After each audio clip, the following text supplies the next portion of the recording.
40 bikers rushed into the hospital to defend a black girl from her stepfather. Everyone was stunned. Hello everyone. Before we begin today's story, I have a small favor to ask.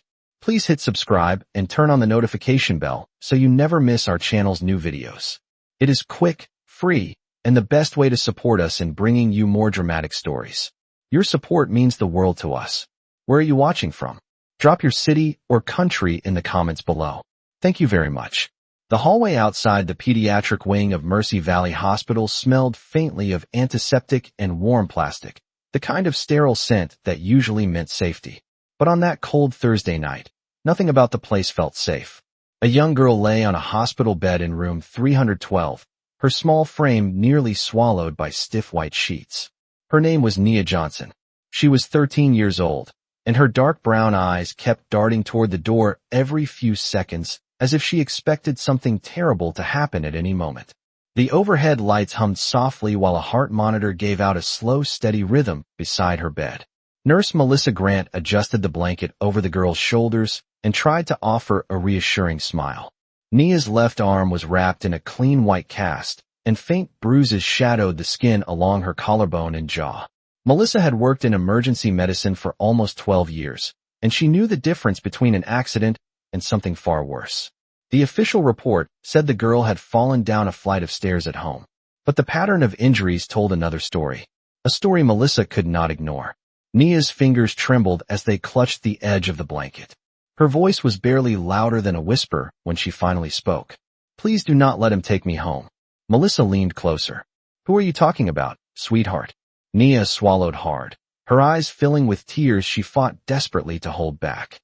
"My stepfather." The nurse felt a chill move through her chest. Just moments earlier, a man had been standing at the hospital reception desk demanding access to the girl's room. He carried a detective badge clipped to his belt and spoke with the calm authority of someone used to getting exactly what he wanted. His name was Ryan Cole. According to the hospital intake form, he was Nia's legal guardian. But something in his voice had unsettled everyone at the front desk. Downstairs, the sliding glass doors of Mercy Valley Hospital suddenly opened again, letting in a blast of cold night air from the parking lot. At first, the security guard thought it was thunder rolling across the distant hills. Then he realized the sound was far too steady and far too powerful. It was the unmistakable roar of motorcycle engines. One engine, then another, then another. The sound grew louder until the entire entrance vibrated with the deep rumble of heavy machines arriving together. Nurses at the reception desk looked up from their computers in confusion. Through the glass doors, they could see headlights sweeping across the pavement as motorcycle after motorcycle rolled into the parking lot in perfect formation. Leather jackets, chrome engines, dark silhouettes under the bright hospital lights. 40 bikers shut down their engines one after another, and the sudden silence that followed felt even heavier than the roar that had filled the night. Inside room 312, Nia Johnson stared at the door, unaware that help had just arrived. The low thunder of motorcycle engines had faded outside Mercy Valley Hospital, but the tension it left behind hung thick in the night air like a coming storm. In the parking lot, 40 riders stepped off their machines, almost in perfect silence. Their heavy boots touched the pavement one after another, and the chrome of their motorcycles reflected the pale glow of the emergency entrance lights. At the center of the group stood a tall man with streaks of gray in his dark beard and calm, watchful eyes that seemed to study everything at once. His name was Cole Brennan. Many people in the region knew him as the president of the Iron Saints Motorcycle Club, but long before he ever wore a leather vest, he had been a soldier. The cold night wind tugged at the edges of his jacket as he looked toward the hospital doors. Beside him, a younger rider named Marcus Shaw removed his helmet and glanced at the building with concern. Marcus spoke quietly, so his voice would not echo across the entrance. "You sure this is the place, Cole?" Cole nodded slowly. The message had been short and direct. A voice he did not recognize had called him less than 1 hour earlier. The caller said only a few words before hanging up. "Nia Johnson needs the Iron Saints. Mercy Valley Hospital Pediatric Wing." Those words alone had been enough. Cole had not asked questions, and he had not hesitated. Within minutes, the Iron Saints had gathered, and engines had roared to life across the quiet town. Now 40 riders stood outside the hospital like a silent wall of steel and leather. Inside the building, the night shift security guard watched through the glass doors with wide, uncertain eyes. He had seen plenty of strange things during his years working hospital security, but nothing quite like this. The guard slowly pressed the button to unlock the doors. The glass panels slid open with a soft mechanical whisper. Cole stepped forward first. His boots crossed the threshold into the bright, sterile lobby, followed by the steady footsteps of the other riders behind him. Nurses at the reception desk looked up in surprise as the group entered. The room filled with the quiet creak of leather jackets and the faint metallic clink of belt buckles and chains. None of the bikers spoke loudly or acted aggressively. They simply walked in together with calm purpose. Cole approached the reception counter where a nurse with tired eyes looked at him nervously. "Good evening, ma'am," Cole said in a steady, respectful voice. "We are here for a young girl named Nia Johnson." The nurse hesitated for a moment before answering. Her eyes flicked toward the hallway that led deeper into the hospital. She lowered her voice. "She is in room 312, but you cannot all go up there. There are rules." Cole nodded slowly as if he understood completely. "We are not here to cause trouble," he replied. "We are here to make sure that girl is safe." The nurse studied his face and saw something unexpected there. Not anger, not intimidation, only quiet determination. At that same moment upstairs in room 312, Nia Johnson sat rigid in her hospital bed as the sound of approaching footsteps echoed faintly through the hallway. Nurse Melissa Grant stood beside the doorway listening. Down the corridor, another set of footsteps approached from the opposite direction. Heavy, confident footsteps that belonged to Detective Ryan Cole. He was coming to take the girl home. Nia felt her heart begin to pound as fear tightened in her chest. She looked up at Melissa with pleading eyes.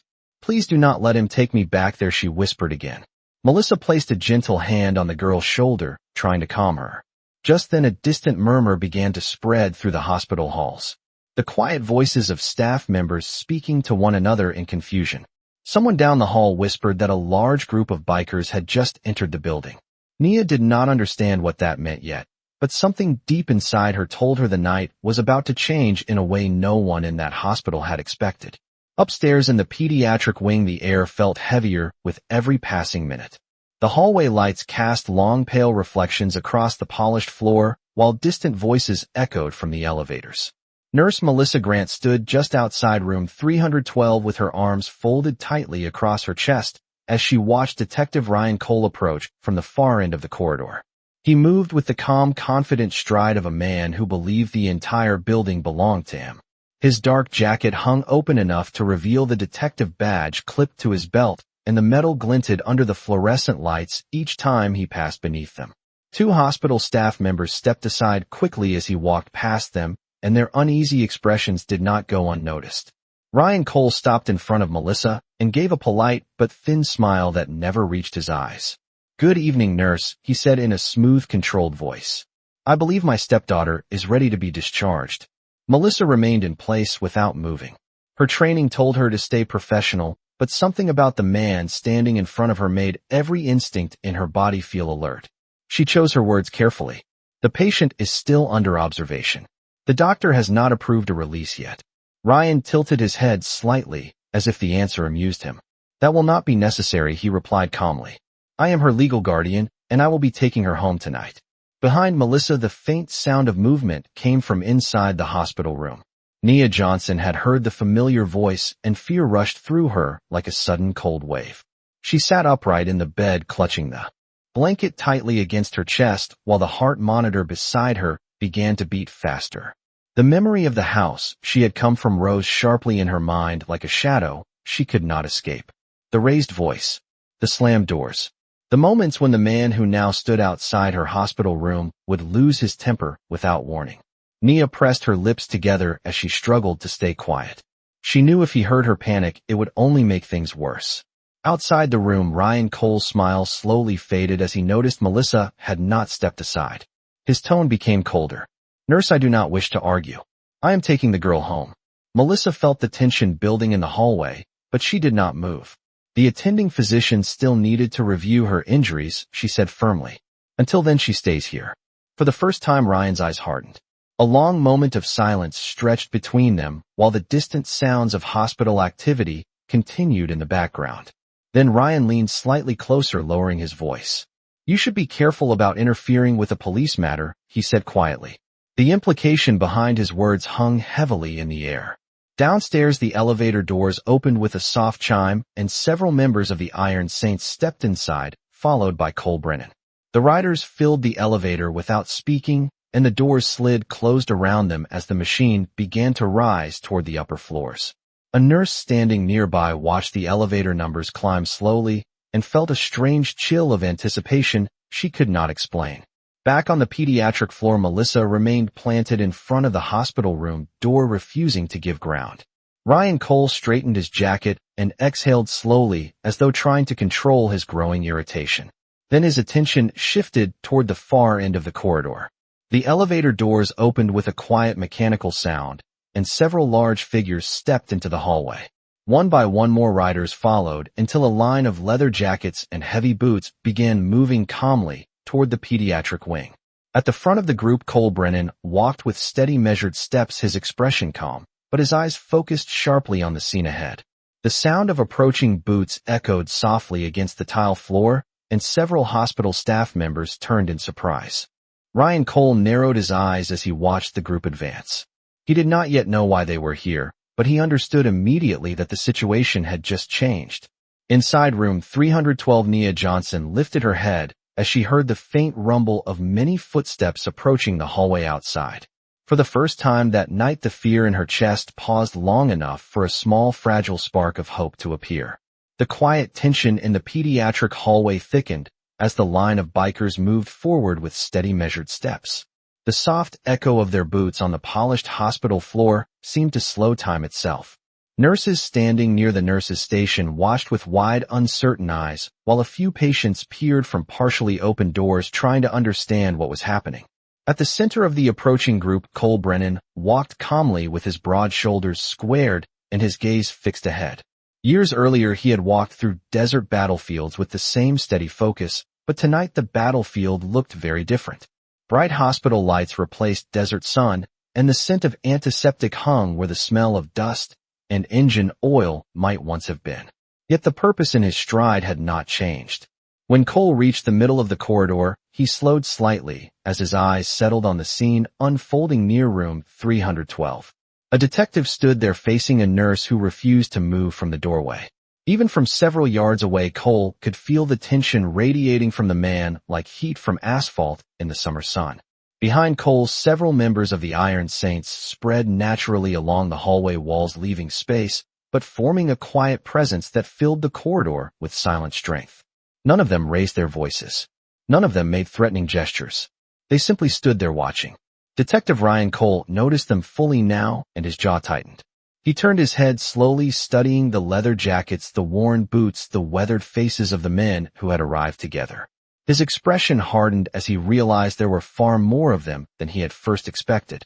"This is a hospital," he said sharply, directing the words toward the approaching group. "If you are here for attention, you can leave now." Cole Brennan did not answer immediately. He stopped several feet away, his calm eyes meeting the detective gaze without hostility, but without fear. The hallway grew so quiet that the soft beeping of the heart monitor from inside the room could be heard faintly through the partially closed door. Finally, Cole spoke in a voice low enough to remain respectful, yet steady enough to carry across the space between them. "We are not here for attention. We are here because someone asked for help." Ryan gave a short, humorless laugh. "Help from a motorcycle club," he replied. "I doubt that. The girl behind that door is my responsibility." Cole studied him carefully. "Your responsibility," he repeated slowly. For a moment, neither man moved, and the air between them seemed to tighten like a rope pulled too far. Inside room 312, Nia Johnson sat frozen on the bed, listening to the voices outside. She did not recognize the calm voice of the man in the hallway, yet something about it made her breathing slow slightly. Nurse Melissa glanced toward Cole Brennan and saw the quiet authority in the way he stood. She had expected loud arguments or aggressive behavior when she heard that dozens of bikers had entered the hospital, but what she saw instead was a group of men standing with controlled discipline like a protective wall. Ryan Cole shifted his weight, clearly irritated by the sudden attention gathering around him. Several hospital staff members had begun to watch from the far end of the corridor, and the presence of the Iron Saints made it impossible for him to simply push past the nurse as he had intended. He turned back toward Melissa, his voice sharper now. "I am done waiting. Step aside and open that door." Melissa did not move. Before she could respond, the door behind her opened slowly from the inside. Nia Johnson had gathered enough courage to stand beside the bed, and the cast on her arm hung awkwardly at her side. Her wide dark eyes moved from the nurse to the detective, and then further down the hallway where the group of bikers stood watching. She had never seen them before, yet something about the quiet strength in their presence made her heart beat differently. Not with fear, but with a fragile, unfamiliar sense of protection. Cole Brennan saw the girl standing there, and for the first time his expression softened slightly. The moment his eyes met hers, he understood exactly why the call had come tonight, and why none of the Iron Saints had hesitated to ride through the darkness to reach this place. For a long moment, the entire hallway remained frozen in a strange, uneasy silence. The fluorescent lights above hummed softly while the distant sounds of medical equipment echoed through the pediatric wing. Nia Johnson stood beside the hospital bed with her small shoulders tense and her casted arm held close to her body. Her eyes moved slowly from the nurse beside her to the man standing in the hallway who claimed to be her guardian. Detective Ryan Cole's expression darkened the moment he saw her standing there instead of lying quietly in the bed where he expected her to be. "Nia," he said firmly, stepping forward as if the presence of dozens of strangers meant nothing to him. "Put your shoes on. We are going home." The words hit the air like a command rather than a request. Nia did not move. Her fingers tightened slightly around the edge of the hospital blanket, and she shook her head almost too gently to notice. The small movement made Ryan Cole's jaw tighten immediately. Behind him, several members of the Iron Saints shifted their stance, slightly not in aggression, but in quiet readiness. Cole Brennan remained still, watching every detail carefully. He had learned long ago that the most important moments were often the quiet ones, just before a situation changed. Ryan took another step toward the doorway, ignoring the bikers completely. Melissa Grant moved quickly, placing herself between him and the girl again. "The patient is still under medical observation," she said firmly. Ryan exhaled sharply, clearly losing patience. "You have already said that, nurse, but I believe I made myself clear. I am taking my stepdaughter home tonight." Cole Brennan finally spoke again, his voice steady and controlled. "She does not look ready to leave." Ryan turned his head slowly toward him, irritation now fully visible on his face. "And who exactly are you to decide that?" he asked coldly. Cole held his gaze calmly. "My name is Cole Brennan." The words seemed to settle heavily in the hallway, though they were spoken quietly. Ryan studied him for a moment, clearly measuring the situation unfolding around him. Behind Cole, nearly 40 bikers stood along the corridor, their leather jackets dark against the pale hospital walls. They were not crowding forward, and they were not raising their voices, yet their presence filled the space with quiet pressure. Ryan looked back toward the open hospital room, where Nia stood watching the exchange with wide, anxious eyes. His voice changed slightly when he spoke again, softer, but edged with warning. "Nia, come here," he said. "You know what happens when you make trouble." The girl's breathing caught in her throat. The words were simple, yet the fear they carried was obvious to anyone listening closely. Melissa glanced toward Cole Brennan and saw the understanding in his eyes. He took one slow step forward, stopping several feet away from Ryan Cole. "You might want to rethink the way you are speaking to her," he said calmly. Ryan gave a short, irritated laugh. "This is a family matter. None of you have any reason to be here." Cole remained completely composed. "Maybe not," he replied. "But someone called us anyway." Ryan's expression shifted slightly at that statement. "Someone called you," he repeated, narrowing his eyes. Cole nodded once. A quiet pause followed while the detective considered the meaning of those words. At that exact moment, another figure stepped into the hallway from the far corner of the pediatric wing. Dr. Hannah Whitaker, the attending physician who had reviewed Nia Johnson's medical chart earlier that evening, approached with a clipboard in her hand and a serious look on her face. She had clearly been alerted to the unusual gathering outside the patient room. Dr. Whitaker glanced from the group of bikers to the detective and then toward the frightened girl standing in the doorway. Her voice carried calm authority when she spoke. "Mr. Cole, I have reviewed the medical findings, and at this time the patient will not be discharged." Ryan Cole turned toward her sharply. "On what grounds?" he demanded. Dr. Whitaker looked directly at him without hesitation. on the grounds that the pattern of injuries suggests this situation requires further evaluation and protection for the patient. The hallway fell silent again as those words settled in the air, and for the first time that night the balance of power in the room began to shift. The words from Dr. Hannah Whitaker settled over the hallway like a sudden shift in the wind before a storm. For a brief moment no one spoke.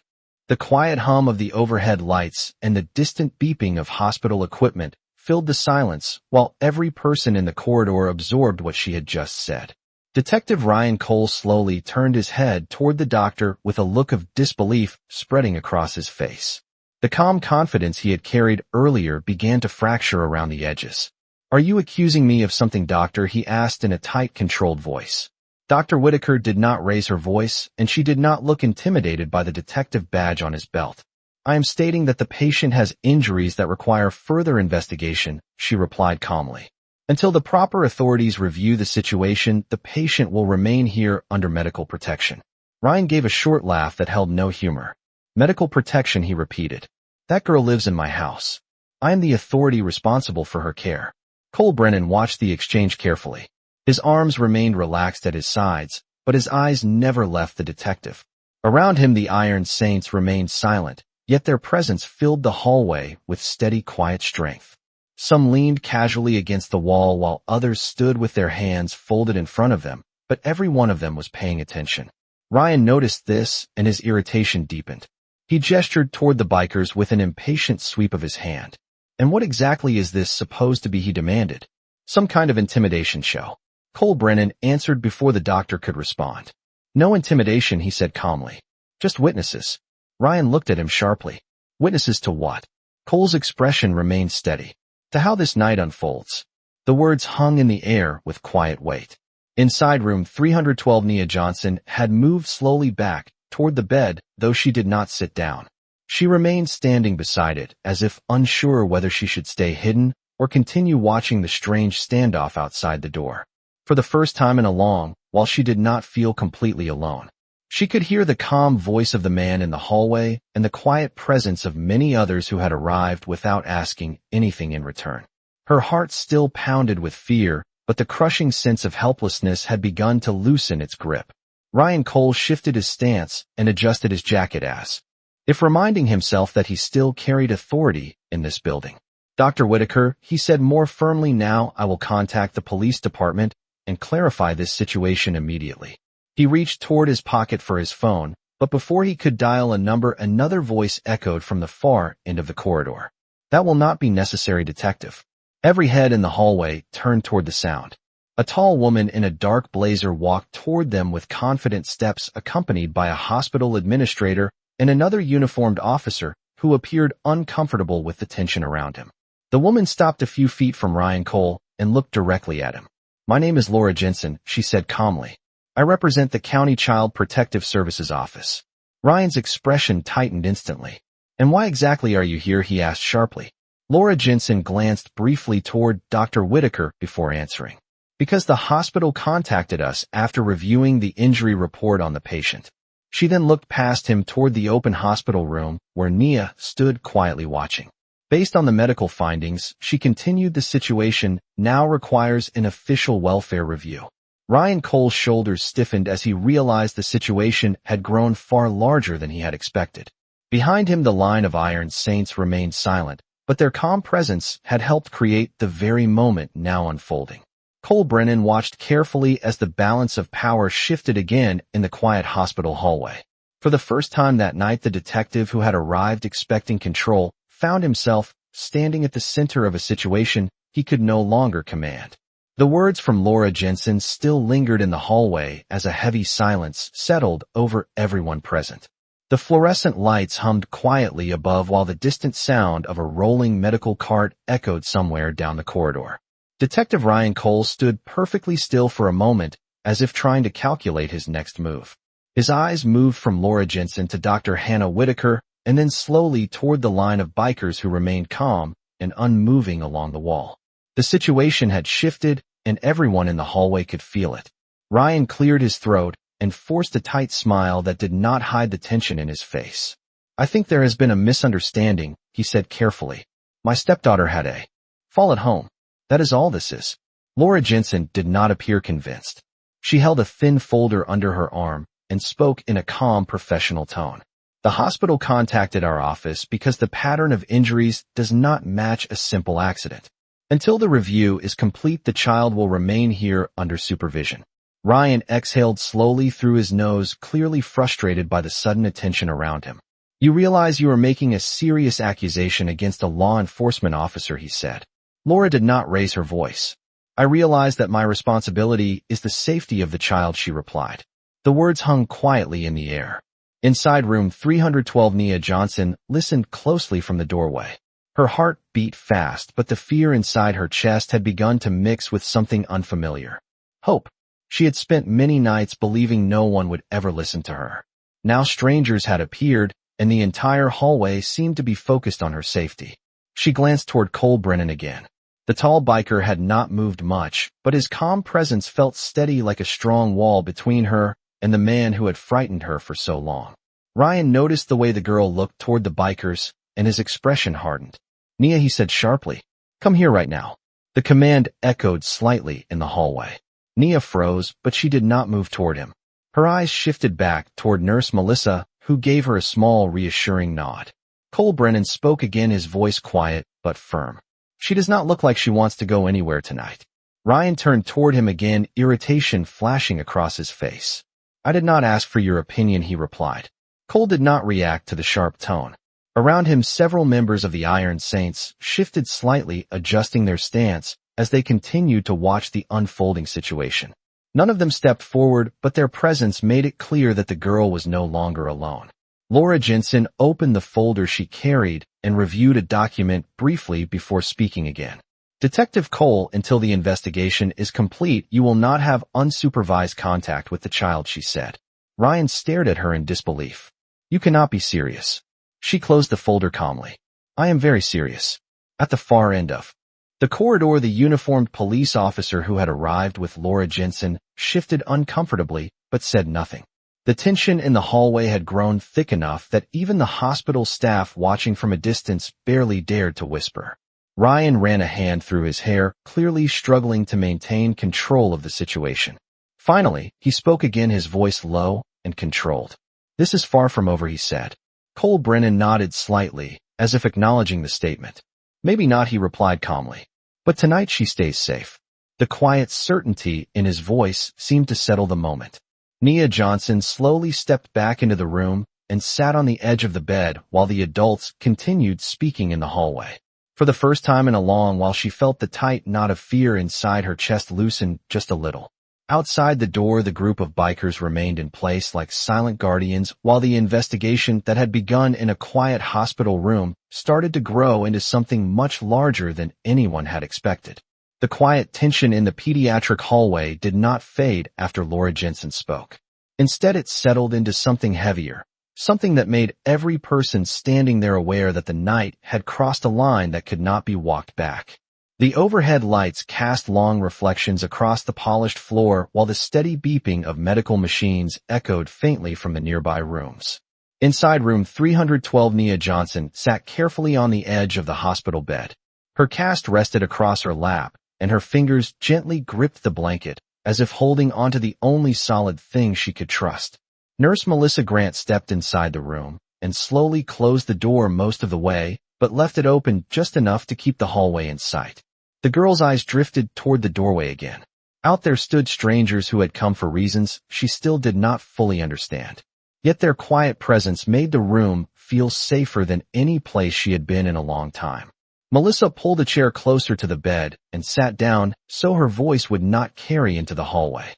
Nia, she said softly, I need to ask you a few questions, and I want you to know that you are safe here. The girl hesitated before answering. She had learned over time that speaking about the truth could bring consequences. But tonight the hallway outside was filled with people who seemed determined not to let anyone take her away. After a moment, she nodded slowly. Melissa kept her voice calm and steady. The doctor and the child services worker are trying to understand what happened at home. Can you tell me about your injuries? Nia looked down at the cast on her arm. The silence stretched for several seconds before she spoke in a quiet voice. He said I fell down the stairs. Melissa waited gently. And did you? Nia shook her head slowly. The words came out barely above a whisper. He got angry. Melissa felt a weight settle in her chest, but she kept her tone steady so the girl would not feel pressured. Angry about what? Nia stared at the floor, as if replaying the moment in her memory. I spilled juice on the kitchen table, she said quietly. The confession seemed almost unreal in its simplicity. Melissa did not interrupt. When he gets angry, he throws things first, Nia continued softly. Then he grabs my arm. She lifted her cast slightly, as if the injury spoke for itself. Melissa felt her jaw tighten, but she forced herself to remain calm. You said earlier that you were afraid to go home, she said. Has this happened before? Nia's eyes filled with tears, but she blinked them away. Yes, she whispered. Many times. The words hung heavily in the small hospital room. Outside in the hallway, the conversation between Laura Jensen and Detective Ryan Cole continued in low, tense voices, while the Iron Saints remained spread along the corridor walls. Cole Brennan stood with his arms folded watching the closed door of room 312. He had seen many situations in his life, but something about the fear in that girl's eyes had struck him deeply. A few feet away, one of the bikers named Marcus Shaw leaned slightly closer to him and spoke quietly. You think the story is worse than what we see? Cole did not look away from the door. I think we have only heard the beginning of it, he replied. Down the hallway, Laura Jensen spoke again to the detective, her voice measured and firm. The medical findings will be documented, and the child will speak. With our office before any decision is made. Ryan Cole stood rigid, his eyes narrowing as he realized the situation was slipping beyond his control. He glanced again toward the door of the hospital room where the girl sat inside. The hallway was now filled with witnesses and authority figures, and the quiet presence of 40 bikers who had arrived without warning. For the first time that night, he seemed uncertain. Inside the room, Nia Johnson finished speaking and slowly looked back toward the doorway where the hallway light spilled across the floor. Somewhere beyond that door, a group of strangers had chosen to stand between her and the life she feared returning to, and for the first time, she allowed herself to believe that someone might finally listen to what she had been trying to say for so long. The quiet conversation inside room 312 slowly faded as Nurse Melissa Grant finished speaking with Nia Johnson and stepped back toward the partially open door. The girl remained sitting on the edge of the hospital bed with her hands folded tightly over the blanket while the events of the night continued to unfold just outside the room. In the hallway, the tension that had been building for nearly an hour had begun to spread beyond the pediatric wing. Several hospital staff members now stood farther down the corridor whispering quietly while they watched the unusual scene. The presence of nearly 40 bikers standing calmly along the walls had transformed the once ordinary hospital hallway into something that felt closer to a courtroom than a medical ward. Cole Brennan remained near the doorway of the room with his arms folded across his chest. His expression was calm but alert as he listened to the low conversation between Laura Jensen and Detective Ryan Cole a few steps away. The detective had stepped aside to make a phone call, but his voice carried clearly through the corridor. Yes, I understand, he was saying sharply into the phone. But this situation is being exaggerated. I need a supervisor here immediately. He paused as if listening to the person on the other end before continuing in a quieter but more intense tone. And send someone from internal affairs as well. The words did not go unnoticed. Laura Jensen exchanged a brief glance with Dr. Hannah Whitaker, who stood beside her reviewing notes on a clipboard. Neither woman appeared surprised by the detective attempt to call in additional authority. A moment later, Ryan ended the call and slid the phone back into his pocket. His eyes moved across the hallway, taking in the silent line of bikers once again. The calm confidence he had shown earlier was now replaced by a colder and more calculating look. You realize this is turning into a public spectacle, he said toward Laura Jensen. That was not our intention, she replied evenly. The focus remains the welfare of the child. Ryan gave a tight smile. Then you should be aware that the department will have questions about why a group of bikers is standing guard outside a hospital room. Cole Brennan answered before Laura could respond. We are not guarding anything, he said calmly. We are simply here. Ryan looked at him with open irritation. Your presence changes the situation whether you admit it or not. Cole did not argue. He simply nodded slightly, as if acknowledging that fact. Down the hallway, the elevator chimed again, and the doors opened. 2 additional police officers stepped out, followed by a middle-aged man in a dark suit who carried the posture of someone accustomed to authority. The officers scanned the corridor with curious expressions as they noticed the unusual gathering. The man in the suit walked directly toward Detective Ryan Cole. "What exactly is going on here?" he asked quietly. Ryan spoke, quickly explaining the situation in clipped sentences while gesturing toward the hospital room. As the conversation continued, the man in the suit glanced down the hallway at the Iron Saints, and then toward Laura Jensen and Dr. Whitaker. His face showed careful neutrality, but it was clear he had not expected to walk into such a tense scene. Inside the hospital room, Nia Johnson heard the new voices in the hallway and looked up nervously. Melissa Grant stepped closer and gave her another reassuring smile. "More people are here to help sort things out," she said gently. Nia nodded slowly, though the uncertainty remained in her eyes. Outside the door, the quiet standoff continued as more authority figures joined the growing discussion. Yet through it all, the Iron Saints did not move. They remained where they stood, calm, steady, and silent, like a line of watchful guardians in the bright hospital hallway, while the truth about what had happened to Nia Johnson slowly began to draw the attention of everyone present. The hallway outside room 312 had become the center of attention for the entire pediatric floor. Nurses paused near the station, pretending to review charts while quietly observing the unfolding situation. The bright hospital lights reflected off the polished floor, and the quiet rhythm of medical monitors continued behind closed doors along the corridor. Yet everyone knew something unusual was happening tonight. Near the middle of the hallway, the man in the dark suit who had arrived with the two officers stood with his hands folded in front of him, listening carefully as Detective Ryan Cole explained the situation. The man's name was Captain Daniel Mercer, and his calm, measured expression revealed years of experience dealing with complicated cases. When Ryan finished speaking, Captain Mercer glanced toward Laura Jensen from Child Protective Services and then toward Dr. Hannah Whitaker. Dr. Whitaker held out the medical report she had been reviewing earlier. The captain accepted the document and studied it silently for several long seconds. His eyes moved slowly across the pages as he absorbed the details of the injuries described by the hospital staff. The hallway remained quiet while he read. When he finally looked up, his expression had changed. "Detective Cole," he said in a steady voice, "these findings require a formal review." Ryan shifted his stance, clearly frustrated. "Captain, with all respect, this situation is being pushed far beyond what it actually is. My stepdaughter fell down the stairs. That is the end of it." Captain Mercer did not immediately answer. Instead, he turned slightly and looked down the hallway toward the door of room 312, where the line of bikers remained standing calmly along the wall. Cole Brennan noticed the captain's gaze and met it with a quiet nod that carried neither challenge nor apology. The captain seemed to study him for a moment before speaking again. "I would like to hear from the attending physician and the Child Protective Services office before making any conclusions," he said. Laura Jensen stepped forward slightly. "The child has already begun speaking with hospital staff," she explained.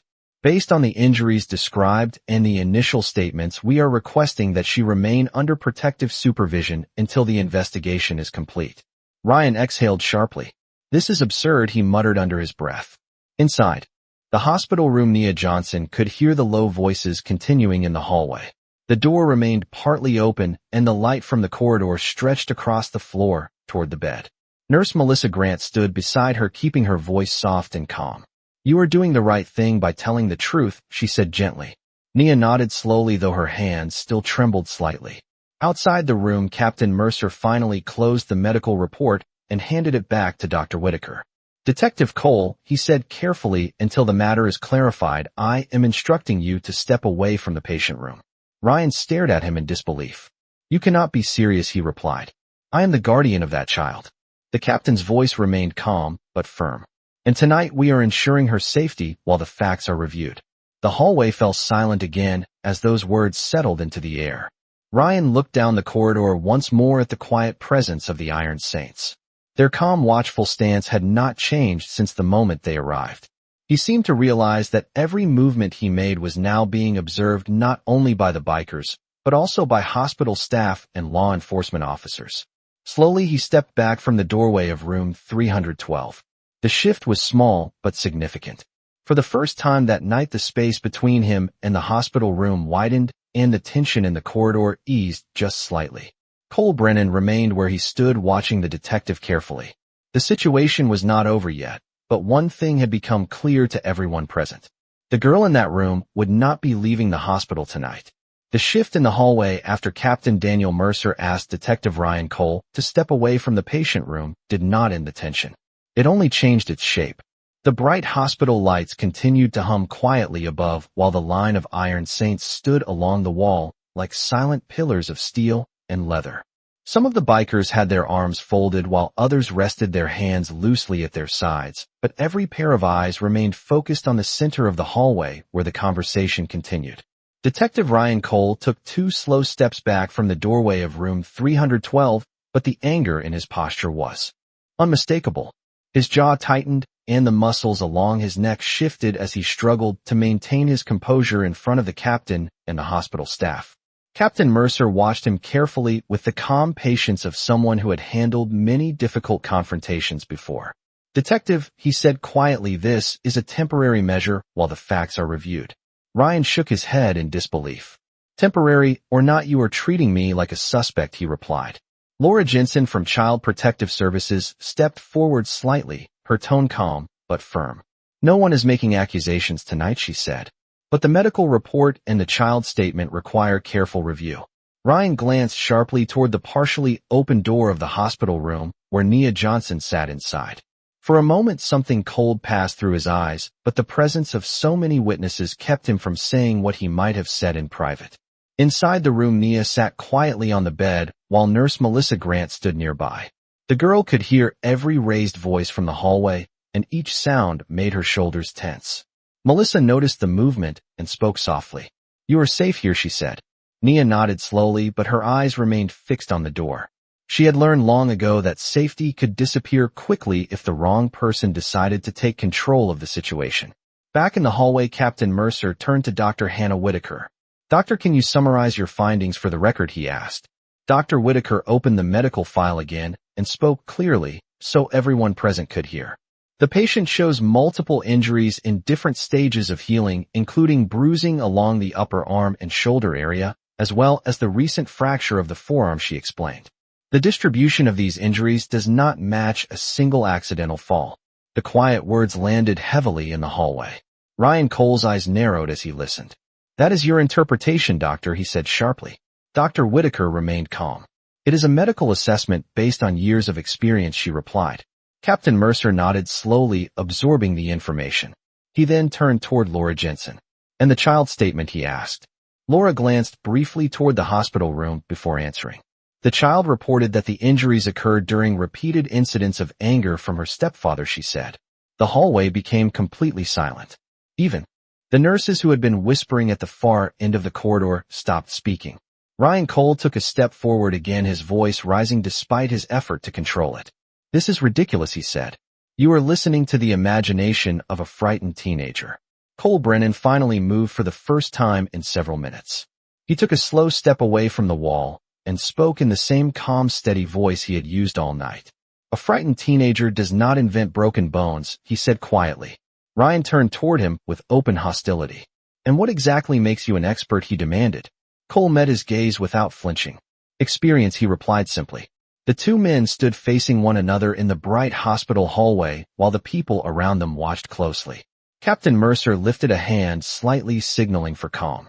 "That will be enough," he said firmly. "This conversation is over for tonight. Detective Cole, you will leave the pediatric floor while the investigation continues." The words marked a turning point in the long, tense night. Ryan stood motionless for a moment, clearly furious, yet aware that every person in the hallway was watching his reaction. Slowly, he turned away from the doorway of room 312 and walked down the corridor toward the elevator. As the elevator doors closed behind him, the tension in the hallway eased slightly. Cole Brennan remained near the hospital room door, and after a moment he glanced inside, where Nia Johnson sat quietly on the bed.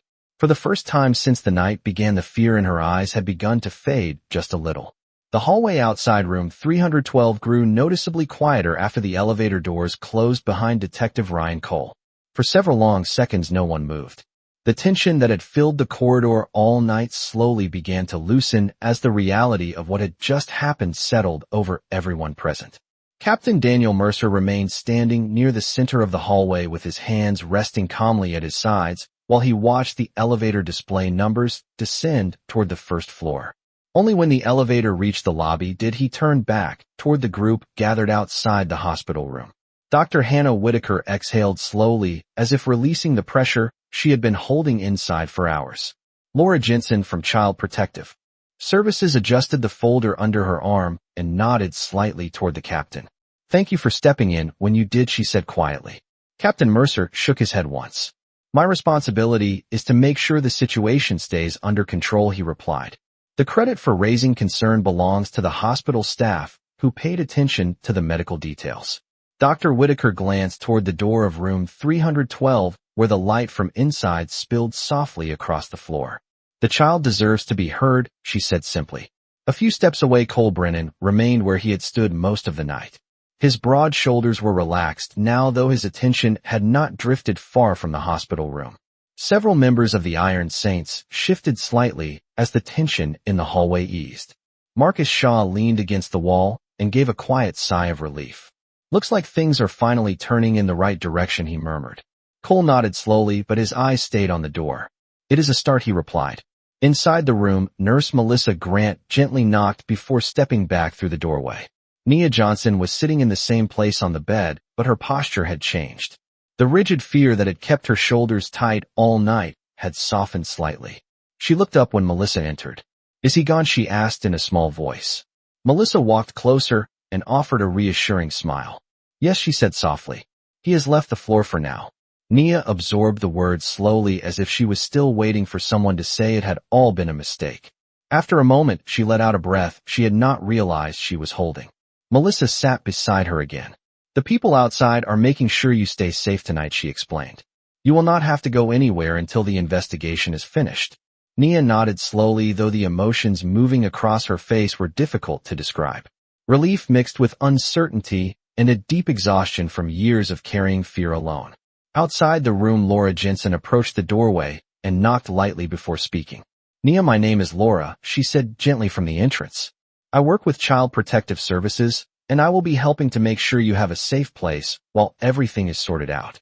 The girl looked toward her with cautious curiosity. "Will I have to go back to the house?" she asked quietly. Laura stepped into the room, so her voice would remain calm and personal. "No," she answered. "Not tonight, and not until we understand everything that has happened." Those words seemed to settle the last pieces of fear that had been holding Nia back. She lowered her head slightly and wiped her eyes with the sleeve of her hospital gown. In the hallway, Captain Mercer watched the interaction through the doorway for a moment before turning toward Cole Brennan. The captain studied the line of bikers who had remained patient and respectful throughout the entire night. "I have to admit," he said thoughtfully, "I did not expect a motorcycle club to handle a situation like this with such discipline." Cole gave a small shrug. "We showed up because someone asked for help," he replied. "Sometimes that is all it takes." Captain Mercer nodded slowly. "Well, tonight it made a difference." The quiet acknowledgement hung between them as the sounds of the hospital returned to normal around them. Down the hallway, a nurse pushed a cart past the station, and a patient door opened briefly before closing again. Life inside Mercy Valley Hospital continued moving forward, but for the people standing outside room 312, the night had changed something important. The truth about Nia Johnson had finally been heard, and for the first time her future no longer belonged to the man who had controlled her life for so long. Morning light slowly began to filter through the tall windows of Mercy Valley Hospital as the long night finally reached its end. The pale golden sunlight stretched across the quiet pediatric hallway where the events of the previous hours had unfolded. Nurses moved through the corridor with the calm routine of a new shift beginning, while the distant sound of carts and quiet voices signaled that the hospital was returning to its normal rhythm. Outside room 312, the members of the Iron Saints Motorcycle Club still remained, though the tension that had once filled the hallway had faded into a quiet sense of relief. Some of the bikers leaned against the wall, while others stood near the nurses' station speaking softly among themselves. They had spent the entire night waiting without complaint, and their presence had become so steady that the hospital staff no longer seemed surprised to see them there. Cole Brennan stood near the doorway of the hospital room, watching the early morning light spread across the floor. He had not slept, but the calm look on his face showed no sign of exhaustion. A few steps away, Captain Daniel Mercer finished a brief conversation with Laura Jensen from Child Protective Services before walking over to him. The captain folded his arms thoughtfully as he spoke. The investigation will move forward today, he said. The medical report and the child statement are already being reviewed by the department. Cole nodded slowly. And the girl, he asked. Laura Jensen stepped forward to answer. Nia will be placed under protective care while the case continues, she said gently. She will not be returning to that house. The words carried a quiet finality that seemed to settle the last shadow hanging over the night. Inside the hospital room, Nia Johnson sat upright in her bed, watching the soft morning light through the window. Nurse Melissa Grant had just finished checking the cast on her arm and adjusting the blankets around her shoulders. The girl looked different now than she had only a few hours earlier. The tight fear that had filled her eyes during the night had eased, and though she still looked tired, there was a small calm strength beginning to appear in her expression. Laura Jensen entered the room quietly and pulled a chair beside the bed. Nia, she said gently, we have arranged a safe place for you to stay while everything is being sorted out. You will not have to face this alone anymore. Nia listened carefully, as if making sure the words were real. After a moment, she nodded slowly. Thank you, she whispered. A few minutes later, she noticed Cole Brennan standing just outside the doorway. Their eyes met, and the girl gave him a small, uncertain smile. Cole stepped into the room just far enough to speak without disturbing the quiet. You did something very brave tonight, he said calmly. Nia looked down at the blanket for a moment before answering. I was scared, she admitted. Cole nodded understanding. Being brave does not mean you are not scared, he said. It means you told the truth anyway. The girl seemed to think about those words for a moment before giving another small nod. Outside in the hallway, the Iron Saints slowly began gathering their helmets and preparing to leave. Marcus Shaw stretched his shoulders and gave Cole a quiet grin. Looks like the kid is going to be all right, he said. Cole glanced once more toward the hospital room before stepping back into the corridor. She will be, he replied. The group of bikers walked calmly toward the elevator, and soon the familiar sound of motorcycle engines echoed faintly from the hospital parking lot below. Inside room 312, Nia Johnson watched through the window as the long line of motorcycles rolled away beneath the rising sun. For the first time in many years, the future ahead of her no longer felt like something to fear, but something that might finally hold the promise of a safer life.